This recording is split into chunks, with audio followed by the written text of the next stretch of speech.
Well, hello everyone. My name is Maya and I am BIG's program manager. Delighted here to be joined by Professor Ruth Schmidt and Sarah Kovar. Sarah is BISG co-president this year, so she will introduce our speaker. Again, warm welcome to everyone. Thank you for joining us. Sarah, take it away. Awesome. Thank you so much, Maya. As Maya mentioned, my name is Sarah Kovar, and I am the co-president of the Behavioral Insights Student Group. I am a second year at the Design Engineering program between GSD and Cs. It is with great honor that I get to introduce our speaker for today. Ruth Schmidt is a personal hero of mine, and I count myself so fortunate to have been able to work with her early in my personal development. Ruth is an associate professor at the Institute of Design at Illinois Institute of Technology. Her work sits at the intersection of behavioral economics and humanity-centered design, combining strategic design methodologies and behavioral insights to inform effective ethical solutions for complex system challenges.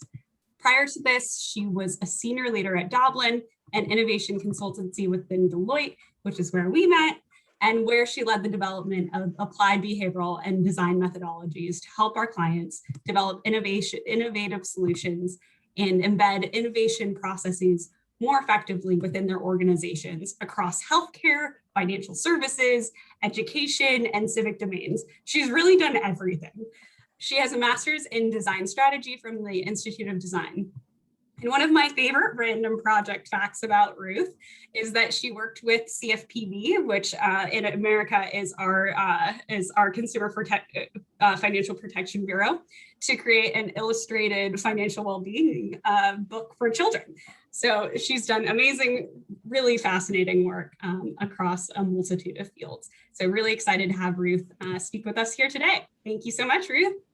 Oh, it's absolutely my pleasure. And it's always great to see Sarah, and I appreciate your having me here today. I'm really looking forward to sort of talking with the group and bringing a design lens to what I think is a really interesting continued conversation about behavioral design and behavioral science. So what I might do is share my screen and kind of get us started. There we go.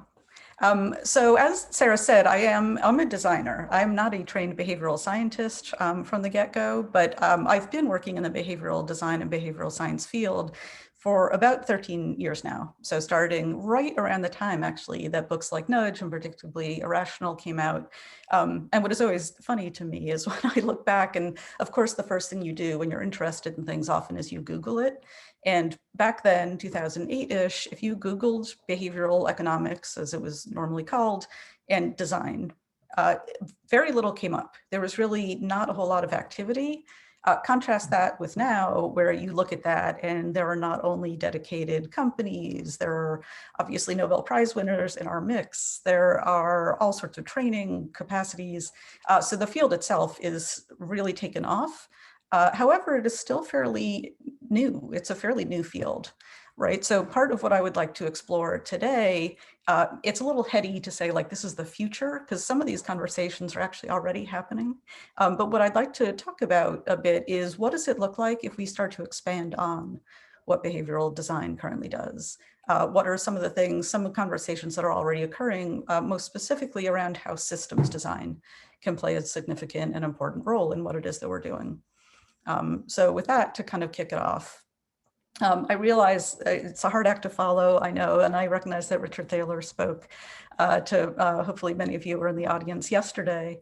Obviously, a big name. Sarah was very kind about my intro, but it's a lot easier than Dr. Thaler. He has a lot more going on. But what I think is really interesting, and this is a quote from a special issue that just came out recently, is that he's also, right? So this isn't just me talking about how being more integrated into systems is important. I think one of the evolutions of this field really is that there are different types of problems that behavioral scientists and behavioral designers might be solving some of which really are about starting earlier in the process, that it's not just about nudges or even this notion of addressing sludge within existing systems, but what if we were helping to create those systems themselves? That's kind of a starting point, I think, for what I'm quite interested in. And so it's interesting to kind of think about, well, what does that actually mean, and what are the limitations right now? So what does it even mean to introduce a potential systems lens? So like I was kind of saying, there is so much amazing progress that has been made in the past 12, 13 years. I'm certainly not going to read out all of these things, but in both civic environments and governments, in commercial spaces, this is just a small smattering of companies, Google, Microsoft, Morningstar. We even have kind of dedicated companies that are growing out of a lot of behavioral insights, like Lemonade, the insurance app, for example.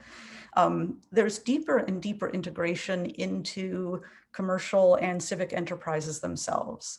So the notion that it's not just about kind of nudging as a sideline, but this real appreciation for what that looks like internally is not only doing a lot of sort of positive good for solutions, but it's also, I think, growing just general interest in the field. Right. So now if you do the Google search again, a lot more turns up, but you also have things like training programs. You have academic programs as well that are significant draws. So there is a ton of groundwork set. There's a lot going on. All of that is also like completely amazing. One of the other things that can happen when a field is at a stage of maturity like this is also that there are certain limitations that can be kind of built in. And one way that I'd like to think about it, and this is not just me, I've actually had conversations with folks across a variety of sort of roles. Michael Halsworth, in fact, and I have talked exactly about this. And there was a really interesting set of articles, I think it was about 3 years ago now, in the journal Behavioral Public Policy that dealt with exactly this. We're sort of at this crossroads where, to a certain extent, when you get really good at solving certain kinds of problems, it can mean that those are the problems that you now are known for solving. And it can lead to this sort of tension, vicious cycle, where the things that you get introduced to doing are mainly because you've demonstrated really good success at those in the past. But it can also serve as a bit of a limitation for what are the types of things that are going to be good to be looking at and solving for, that you may actually have a lot to contribute to the conversation, but are a little bit trickier because those are no longer in your wheelhouse. And in fact, I'll talk about this a little bit more further on, but I've been having some really interesting working sessions and conversations with Ideas 42. And Piyush Tantia, who's the Chief Innovation Officer there, has been saying exactly this, that some of the things that Ideas 42 would love to be involved in are kind of perceived as a misfit because they're not necessarily what they're known for. So it is a genuine challenge. And again, the things that behavioral science is doing right now are so good and so powerful. But what it can do is to leave a couple of things out. So for example, one of the reasons why I think systems are so interesting and important in this space is that when we're looking at things like impact, sometimes those go beyond what can be measured, for example, in an RCT, because there is a longer term impact that we're even looking for. So a randomized control trial can get us immediate results. We may not yet know what the results and the impact may be longer term. We can also, generalizability is kind of a known issue with the field right now. How do we extrapolate and sort of understand patterns across different elements? Part of that is even just looking at the evidence that we have, right? So there are ways in which the evidence itself and what is measurable get interrupted. What's interesting to me, I think most importantly, is in the bottom left here. What are the problems that we're even concerned with addressing? There are so many interesting challenges that I think behavioral insights can benefit that may not be on the table right now. And what that also contributes to is, where do we look for input and insight? What are the fields that we look to that can be helpful, that sort of inform what it is that we do, that don't just optimize what we're already doing well, but kind of feed bigger, not just impact, but different types of methods. So with that as kind of a grounding point, we're at, again, this interesting inflection point, really great at certain things, still trying to figure out what is next. The way that I wanted to organize my time with you today is to kind of think about this in for of systems approach, designing in systems, designing for systems, and the design of systems. Because these sort of, I would say, provide a little bit, maybe a roadmap or so of what we might be thinking about, because we're doing elements of all these things already, but what that looks like can help us to understand how can we harness current trends and momentum that help us to do it better. So I realize I'm using the word systems and systems design a lot. So I wanted to pause just momentarily, because even that small word can mean a lot of different things. This is a little bit of a goofy picture, but one of my favorite definitions of systems, this is due to Draper Kaufman, give credit, is if you think about a cow, the reason that you know that a cow is a system is because if you slice him in half, you don't get two cows. You get hamburger. you lose the essence of what a cow is and what a cow does and sort of all the things that make it a literal cow that eats grass and contributes milk, et cetera. So a system is not just a set of parts. It's not just a bunch of independent components. It really is this notion of having an integral set of interoperable functions and different components and conditions that all work together.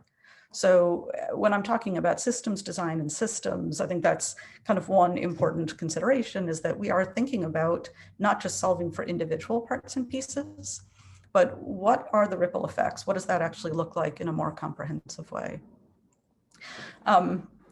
So when we talk about systems, an important component of that is this notion of context, right? That's actually a very important consideration and principle in behavioral design, is that we're not just designing for specific solutions, but we have to understand context. And even this, I love this quote, partially because even here, right, we can talk about the importance of context, but even that is a little bit fraught. We don't always recognize the different implications of context.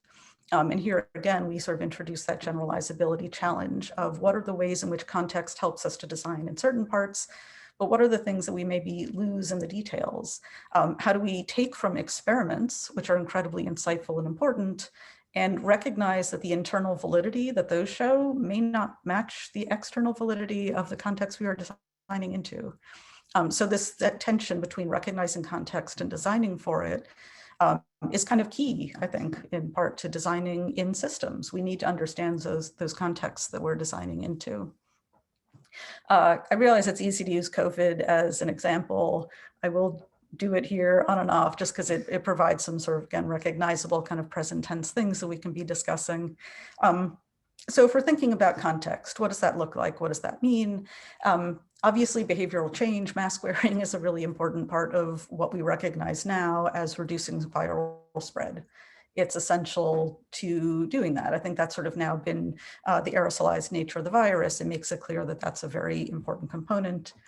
And when we think about what that means, wearing a mask as a behavioral change mechanism, there are studies that I don't need to even point you to. You can sort of look these all up, right? There have been many different approaches towards thinking about the right combination of characteristics and the right, call them nudges or just behavioral prompts.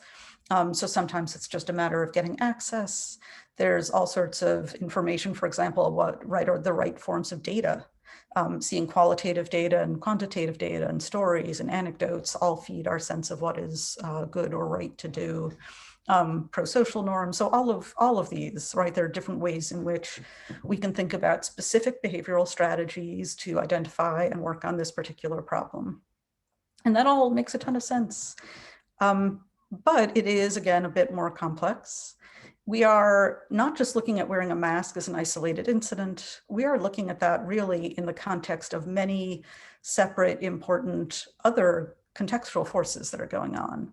And again, I don't think any of these in particular are new, right? We've been living with this virus for a long time at this point. But many of these system forces may be impacting what we think about being the right thing to do. And even like what are inconveniences that when we know the right thing, we still don't.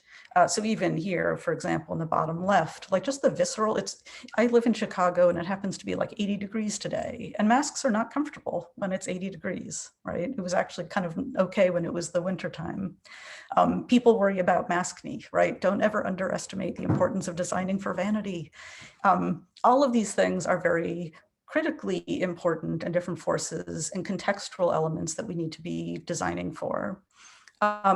So this is true just in a general way, but it also gets even more complex. And this notion of designing in systems has to recognize even the broader systems that we are living in, not just designing for. So again, when we think about wearing a mask, that is broadly considered to be a smart public health thing to do. It protects you, it protects others, all those good reasons.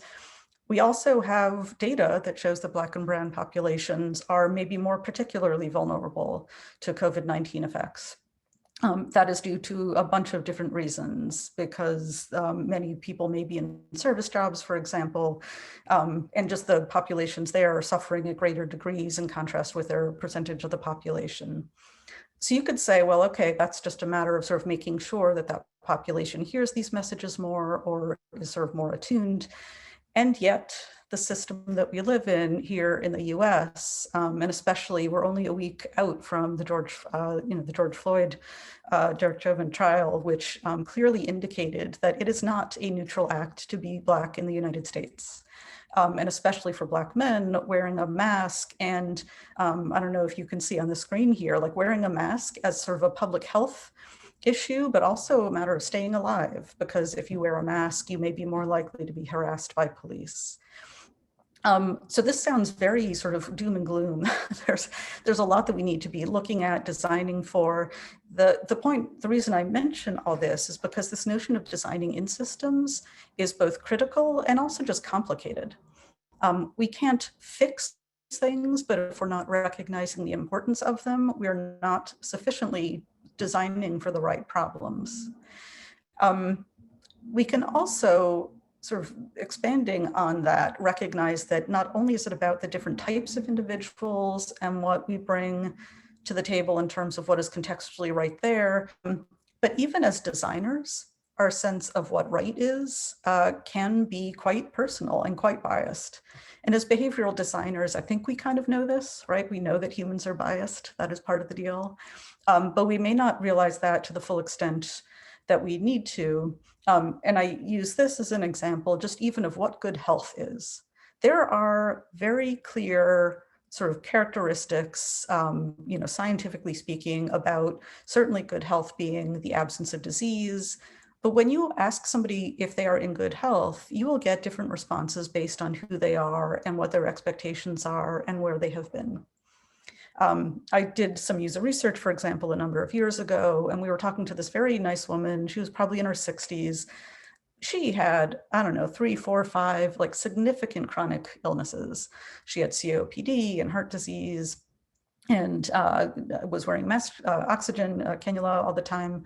And we asked her, like, what's a bad day for you physically? And she looked at us kind of surprised, and she's like, oh, I don't really have bad days. So it's an example of, to us, like, obviously, like, objectively speaking, she was not in good health, but her sense of that was quite personal and quite different. And we also can add on to that the fact that there are, for example, you've maybe heard of food deserts.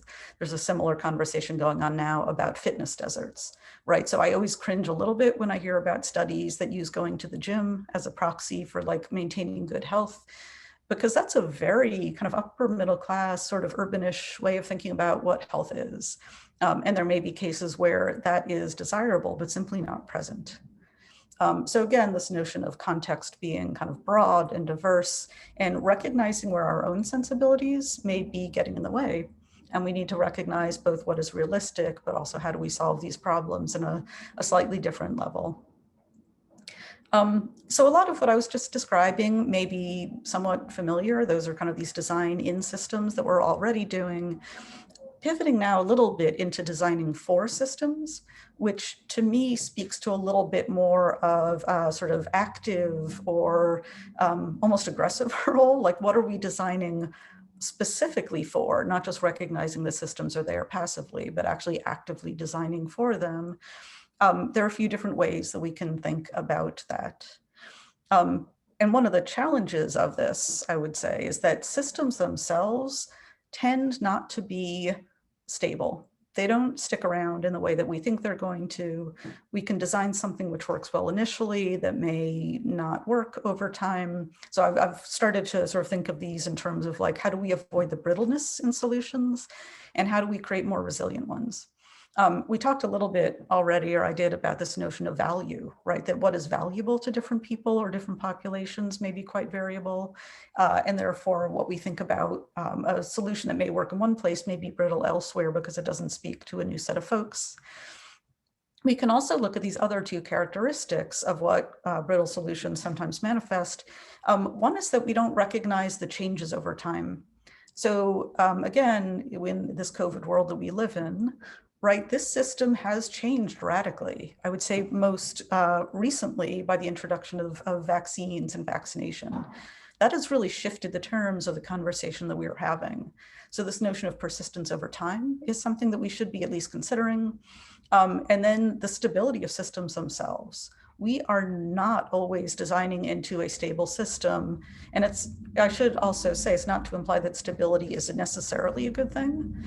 Sometimes instability can actually be quite useful when we have a stable system that's held together, that's sort of giving power to certain things that need to be disrupted.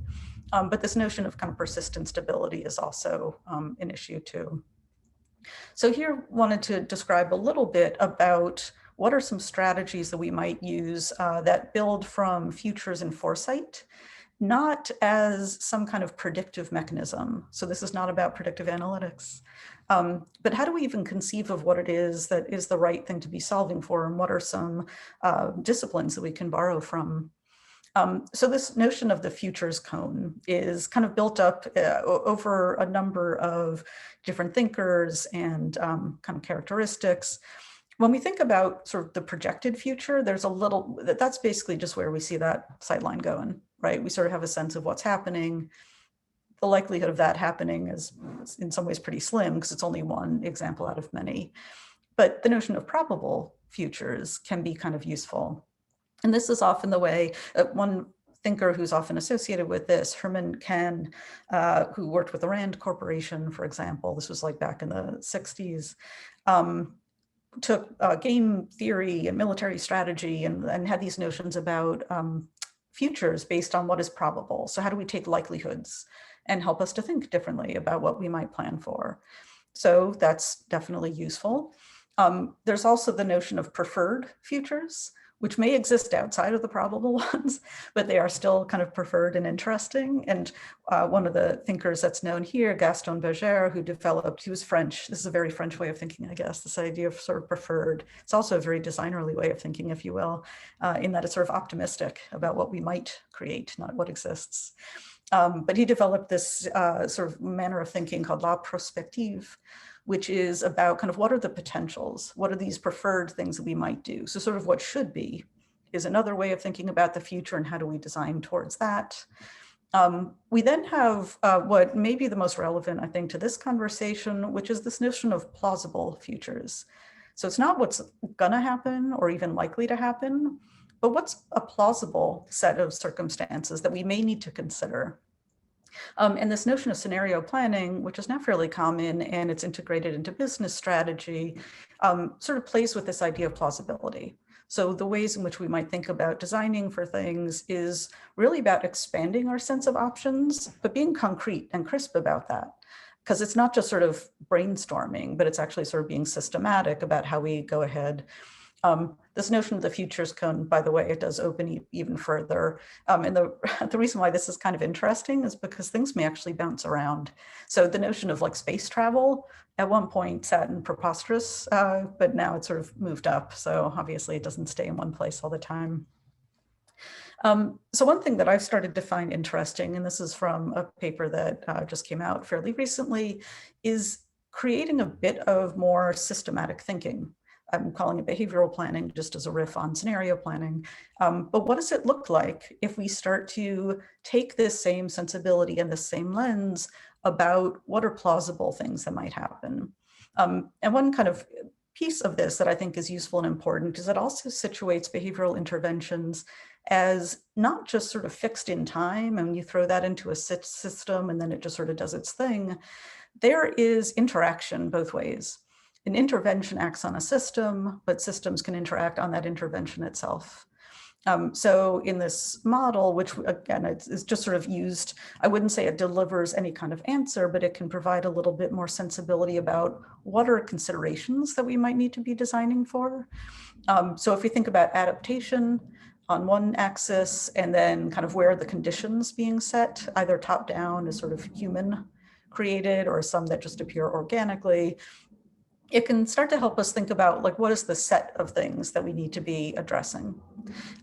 So if we think about, for example, how policies and other incentives impact interventions, one of my favorite examples there, the Colorado River Basin was having a water shortage issue, and they created some interventions to help farmers, intended to help farmers sort of reduce their water usage.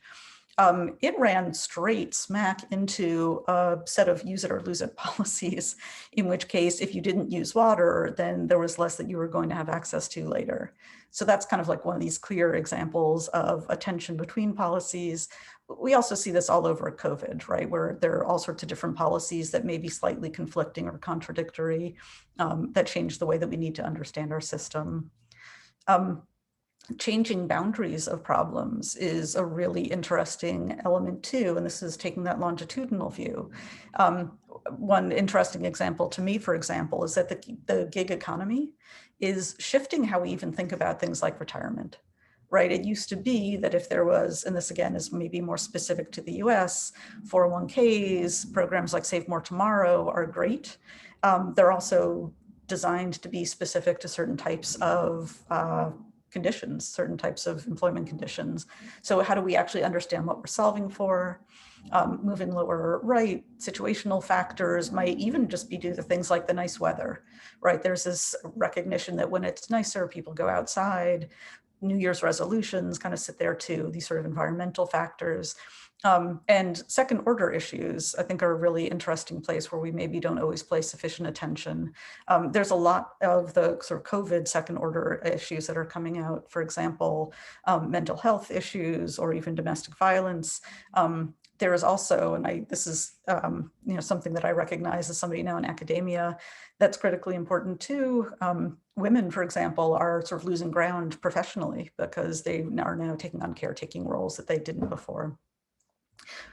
With taking care of children in-house. A second aspect of designing for solutions is the notion of how do we use data? And data is not a new piece of the conversation, right? There's a lot around data analytics and algorithms and AI. And there are a couple of things that I sort of like this quote specifically that it kind of starts to tease out. One is the nature of data itself, but even more specifically maybe is how it points us to the problem or the right problem to be solving. So I use as an example here, this is an illustrative from Flint. So Flint, Michigan, people may be familiar with, for example. There is, it arose from actually economic conditions where there was the desire to save money. There were certain sort of water sources that were re-siphoned and ended up creating this enormously significant sustainability and ecological disaster really among Flint residents. So the notion of what to solve here, the reason I like using this as an example is that this was actually a target application, a target source for when the Obama administration stood up the behavioral science, social and behavioral science team. They went in here and they helped to think about, well, what are ways in which we can shift behavioral change? It's a little bit more complex, though, obviously, than behavioral change. We know now, for example, that lawsuits have contributed, they resulted in fairly big money that is still going to get distributed amongst the citizens. But when we think about behavior change, we may frame what it is even that we're solving for in a certain kind of specific way. Whereas if we're thinking about the systemic inequalities that are part of this system, it really sets up two competing narratives. So the reason I introduce this is just this sense of when we framing, not in the behavioral science term of the word, but in more of the kind of problem framing term of the word, creates new realities. It creates ways that we think about both what we're solving for, but also what are possible solutions. There's an excellent book called Frame Reflection by Donald Schoen and Howard Rhine that sort of speaks to this specifically. So how we even set up what it is that we're solving for, what we know of data can help us to point towards some of these things, but it's also recognizing that the narrative piece of problem solving is equally critical and equally important. Another aspect of data, though, that I think is absolutely sort of fundamentally tied to the recent conversations around algorithms and AI is what data is even included. So this is a very stark reminder. D+ is not good. And just even the term data genocide is like very stark. That the fact that there is a lot of data that does not exist for understanding the COVID implications, for example, on Native Americans and Native populations. When we're trying to make policy and we're trying to make decisions based on data, and this is something that the field is already talking about, I don't think this is entirely new, but when we're looking at the data that is helping us to create solutions, we also need to be recognizing what data is not in the mix. What are the ways in which what's not present is actually an equally important part of the puzzle that we need to be solving for. There's a really excellent book, Automating Inequality by Virginia Eubanks, that kind of digs into this specifically in looking at public policy and systems and the way in which data provides, in some cases, sort of attempts at really good problem solving, but also skews the picture. So she has one potentially kind of really touching example in child welfare, where using public data, for example, and public and civic infrastructure to think about, well, what is it we need to be solving for? A couple of things arise from that. One is a variation on this challenge that we see in terms of Native Indians and Native Americans, which is that if you're not in the picture, your data is not there. So people on public services, their data is there. People who are able to financially provide for their challenges are not even in that system, right? So there's this automatic skew about who matters or who counts or who may be penalized. It also is really interesting how the same indicators, oddly enough, that are used to create leading metrics that indicate child welfare issues are also indicative of poverty. If your child does not, comes to school in dirty clothes or is left alone for a certain amount of time, those are used equally to show that there may be child welfare issues, whereas they may just be an indication that that it's a child living in a poverty, in a household with poverty. It also is interesting that it can help it indicates the slant that sometimes if we start to believe data more than we'll believe our own judgment, we can customize our judgment to meet that data.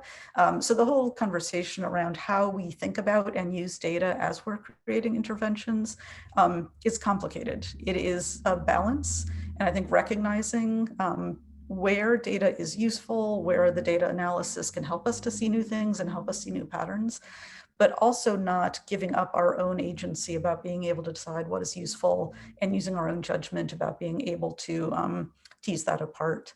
I know that there's the book Noise, for example, which is coming out fairly soon, which I'm looking forward to reading because it's I'm hoping that it teases apart some of this complexity as well. And then finally, wanted to talk a little bit, and this is probably the most open-ended of the set. We're designing in systems already. I think we're increasingly thinking about designing for systems. Designing systems themselves is kind of a whole other discipline, which is still, it's actually complicated because even systems design is made up of like multiple various fields in some ways. But when we think about how behavioral science may become incorporated into the design of systems and take on that role, it begs again sort of a different way, potentially in some different vocabulary and ways that we may be thinking about things. So this is from a piece that I wrote a couple of years ago by now, but it seems to always be useful to me and to others. This sort of dual axis of where to play and how to win is actually, again, taken from business strategy. I'm showing my consultant roots here. But the way that we can think about the use of this is where behavioral science and design can be complementary. And obviously, like any framework or model, it's vastly oversimplified. Behavioral science tends to excel. It is so very good at things like dealing with individuals or shifting inputs. So for this, I consider things like hiring mechanisms that, or blinded auditions with the orchestra, right? I know Richard Thaler actually mentioned that yesterday too, where we can strip out how incoming inputs are coming to us so we can debias and try to reduce the likelihood of kind of being swayed in ways that are not healthy or not equitable. The further up we go, the more systemic our solutions become and the more we're envisioning the new. So kind of moving from solving problems to identifying opportunities, that's actually where design is quite good. And what is a little bit false, I think, about this diagram is it makes it seem like there are two turfs.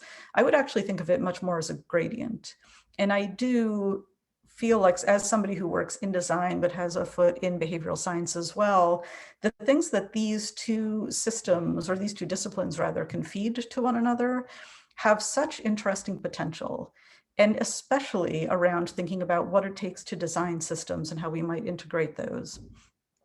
One actually really interesting illustration that probably sits a little bit more in the top right than the bottom left, just as an example, if you're all familiar with the app and the sort of the new offering Lemonade, which I mentioned a bit earlier, I think is one of the, I would love it if people had other examples, because I feel like I always fall back on that one a little bit too much because it's quite good, of really uncovering and creating new ways of thinking about how to not just solve problems, but to really create opportunities in a different kind of way. So they have very successfully kind of reframed what insurance even feels like and looks like, which is no easy feat given how much insurance companies are reviled in general for sort of being takers and not givers. So this notion, and here again, I'm sort of situating it in COVID-19, because I do think that there are some very interesting ways in which this, as I like to say, this accidental field experiment kind of opened up our sensibility to why we really benefit from the very analytical, more quantitative, more rigorous domains of behavioral science, really basing it in a scientific discipline that design, frankly, has always suffered from a deficit of. There are two different problem-solving methodologies, so I don't think they should or could be smushed together, but they both actually benefit one another in very interesting ways because they both have very different strengths. Where behavioral science can instill rigor and kind of comprehensiveness and the sense of precision and measurability that design is frankly not good at. There is a certain something about how design can think more into more ambiguous, or sometimes what are called more wicked problems. And also, I think I used this word optimism before, the sense of what could be.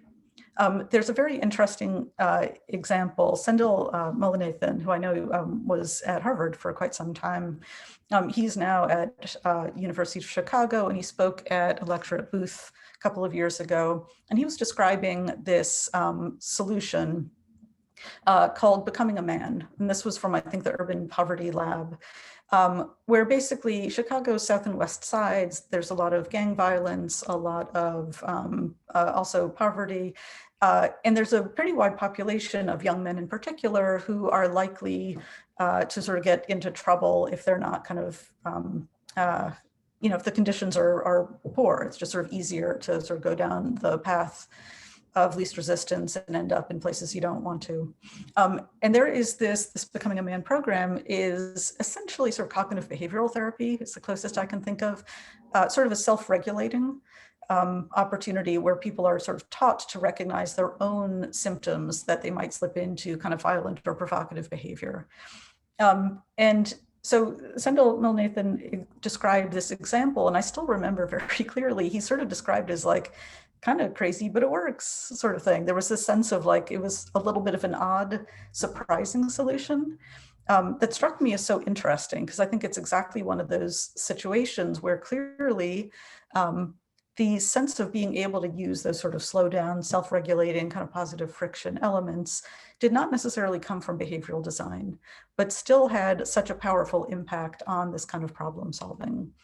So it even accidentally, that struck me as this very interesting intersection of what it takes to make connections between potential solutions that may not make sense on paper, but can actually have real world significant impact.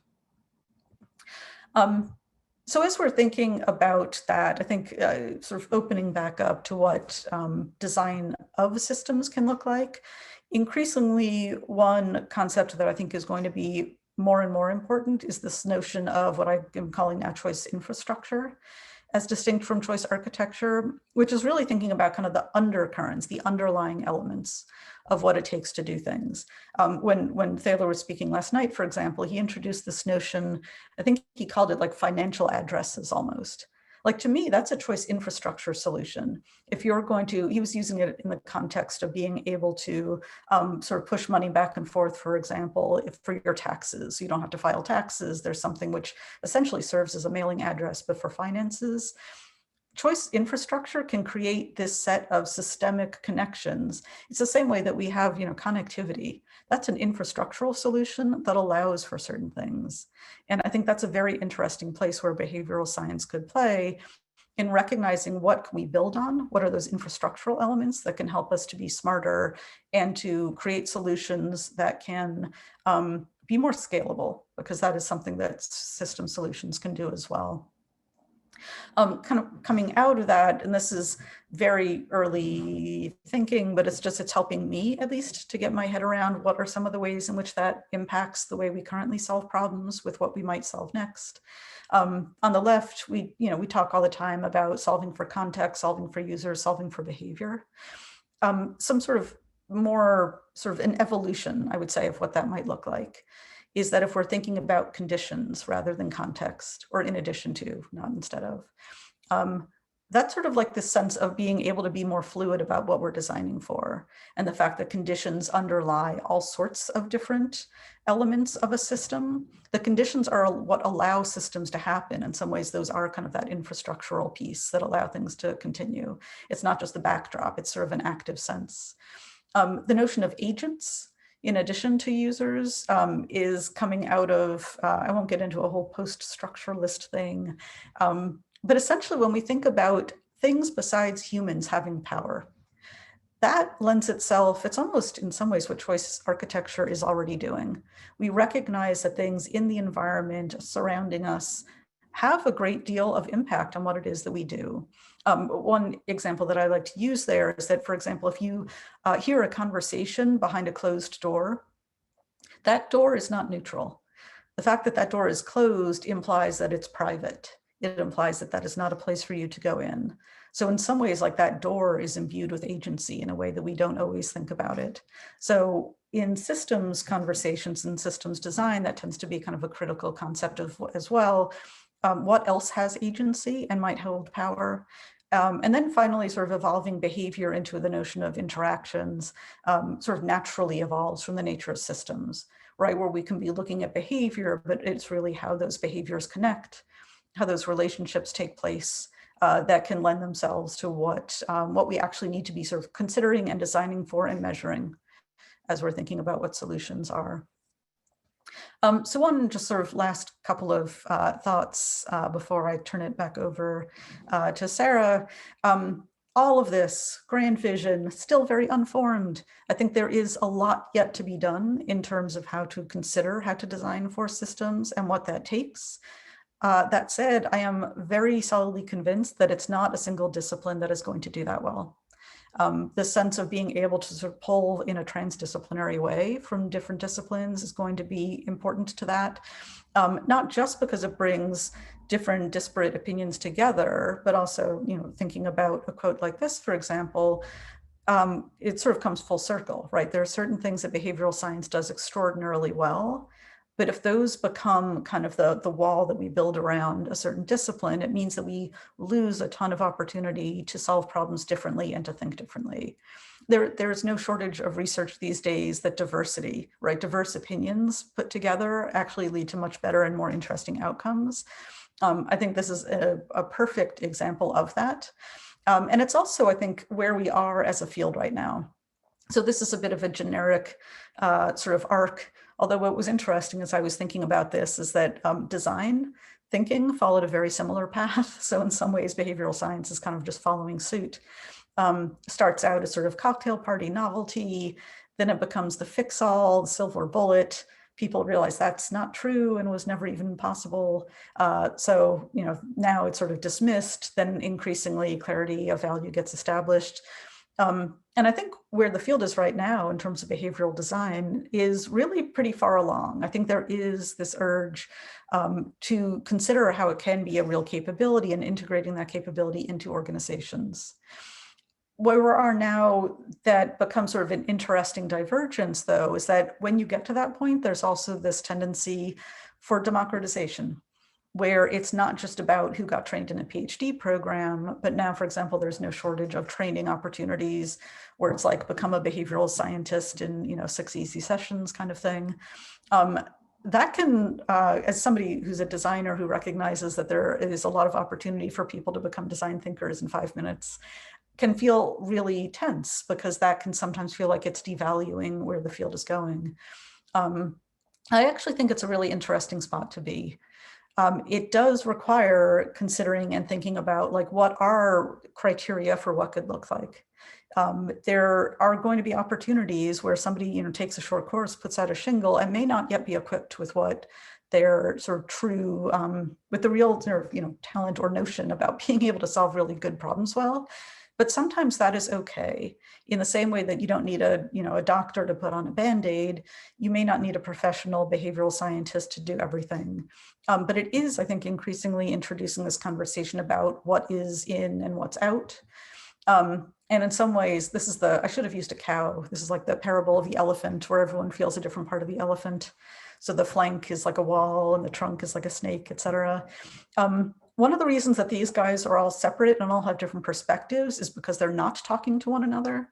I do think that as we continue to become, and I would hope that there is this openness to transdisciplinarity, that can help this conversation to become more connected, benefiting from different modes of thinking, and not giving up what the field is already doing super well. I think that is something which I always want to make clear, that it's not about reducing good problem solving, it's about opening it up to new kinds. And we already see some interesting, and this is the last slide, and then we'd love to hear from others. There is this really interesting set of conversations even, and this is sort of in that spirit of democratization. Where do we pull in different types of expertise and even recognize we're humans who are the biggest experts in their own sensibility? Where can we pull in their sort of knowledge, and how do we create opportunities to both leverage but also learn and lean on? What are the ways in which different people are bringing different expertise to this? So that's that's it. A lot of information at a fairly high level, but I think hoping that sort of seeds some interesting thinking about where it is that we may be going and kind of what are the opportunities for how to think about systems from a broader perspective.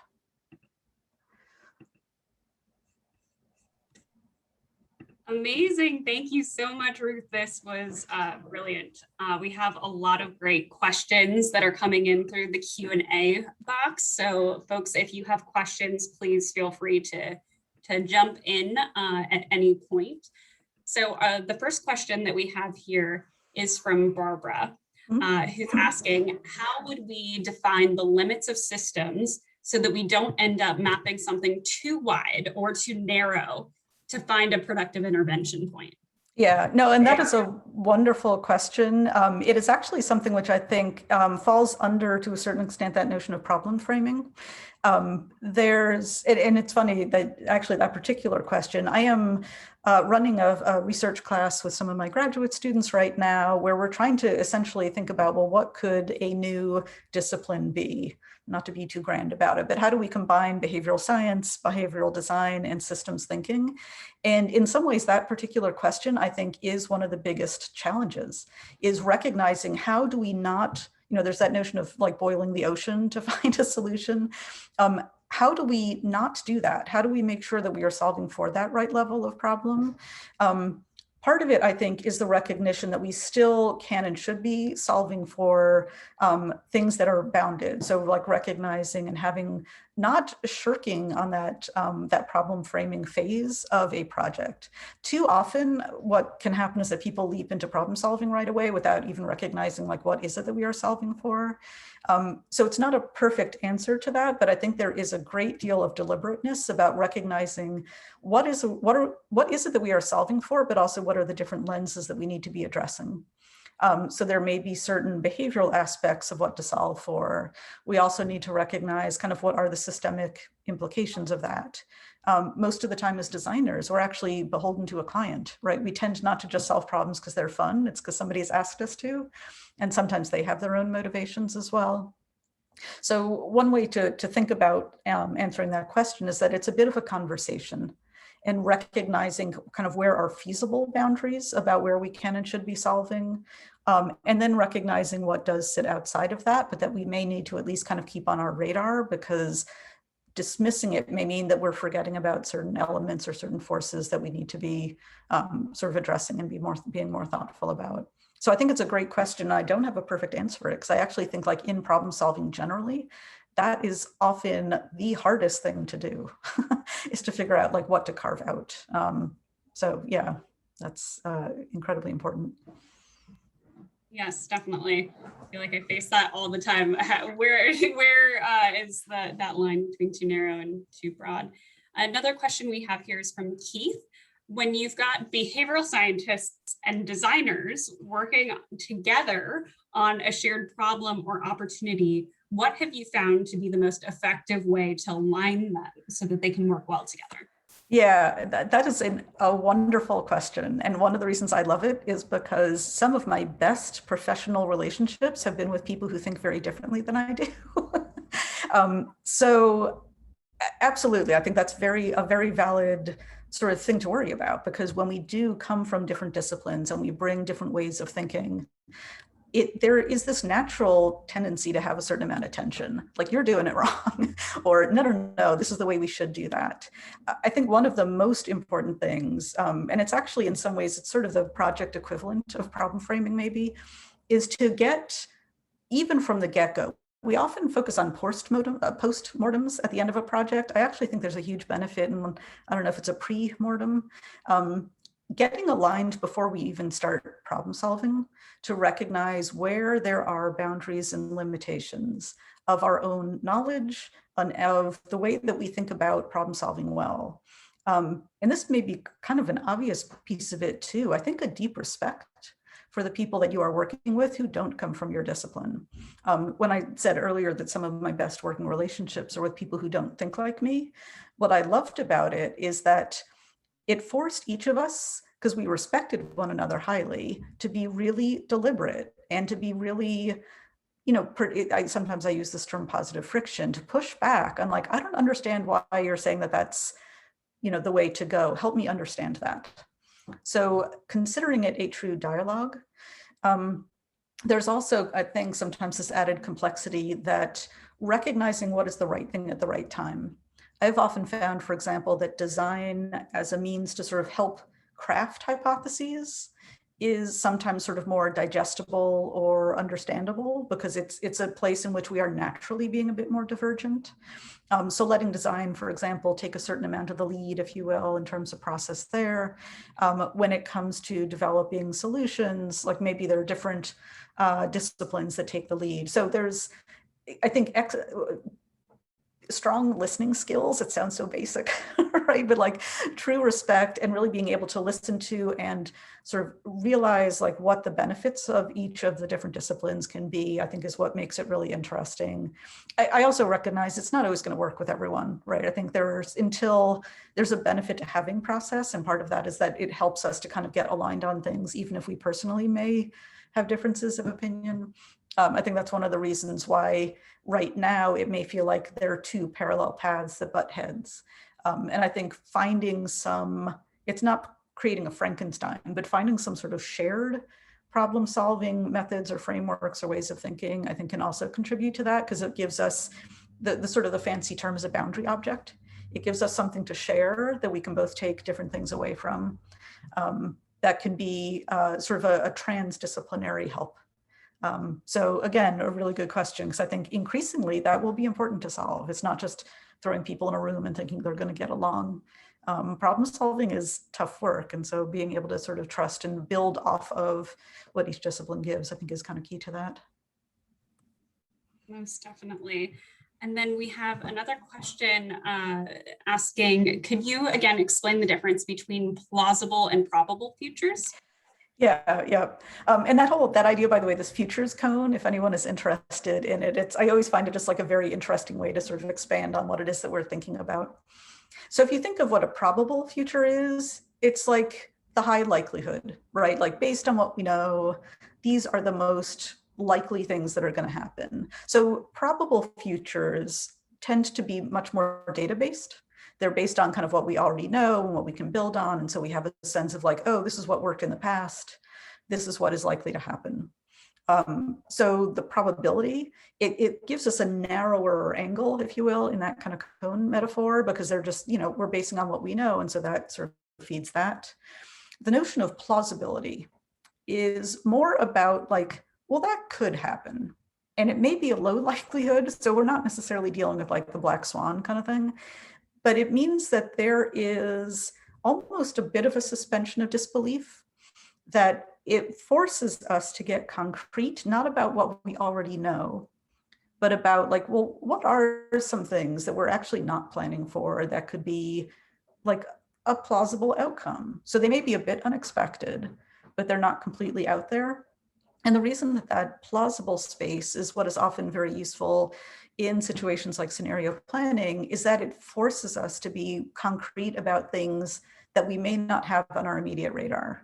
So it's in a sense, it's a little bit of that, like you don't know what you don't know kind of thing, where you can't necessarily fully plan for things, but you're recognizing that there are things beyond what previous data is telling us might happen that we actually might need to consider, but are not so far beyond the sort of likelihood that it's like, it's, to some extent, COVID-19 way beyond plausible until we were almost at the doorstep of it, right? But the notion like, oh, we know that pandemics happen. Like we didn't know the timing of it, but even the notion of a pandemic is sort of a plausible occurrence. It just so happens that like we couldn't have predicted that in a specific way.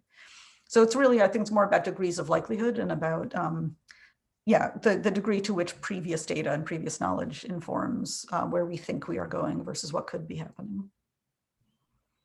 Wonderful. And I think we have time for one more question. I know we're 3 minutes away from our end time together. So Stephen here says, really like the idea of choice infrastructure. Curious how that approach would fit into traditional consulting relationships, given the existing processes and finite time horizon of a consulting project. Is it possible to excavate and explore foundations in that applied context? That's a really, again, a wonderful question. I think that the notion of choice infrastructure, I think for me came as a sort of response to the notion of choice architecture, which tends to be much more kind of distinct. And it is in some ways what we are deliberately building. I did think that the notion of choice infrastructure is actually a useful construct in all sorts of conversations, because in some ways it may not be creating wholly new things. Right. So I used as an example, I think this idea of a financial address, which like, okay, that doesn't exist yet. So we would need to invent something to allow that to happen. But choice infrastructure can also just be like, we have internet connectivity. So actually a really interesting example, I think probably we can all agree that like the vaccine was an amazing scientific achievement. The vaccine sign-up system was a completely horrible user experience achievement. Like it just didn't work very well. But that still relied on existing infrastructure. So that may actually be an interesting example of absolutely like nothing in the way that system worked was 100% new. It was using the internet. It was using the ways in which we, health systems needed to connect. The execution of it was pretty poor. But the infrastructure itself and what allowed people to do it, you could imagine using that infrastructural basis to create a much better designed experience would be an instance of sort of taking what is already existent. I'd say choice infrastructure doesn't have to be net new. It can be, and really should be like leveraging what's already there. So yeah, I think integrating it into consulting, problem solving, just a sort of a general notion, is one way that, yeah, we don't have to feel like we're creating everything from scratch, because oftentimes that is not efficient, in fact. Well, thank you so much, Professor Schmidt. This was wonderful. We're getting a lot of feedback on their chat and email, and want to thank you for your time today. We have recorded this session, so please follow us on Twitter at HarvardBIG. When the recording becomes available, we will post it. And with that, we want to thank you so much, and we'll see you next time. Excellent. It was my pleasure. This was fantastic. Thank you for having me. Of course. Thank you all. Thank you, Sarah. Thanks so much. Bye. Thank you.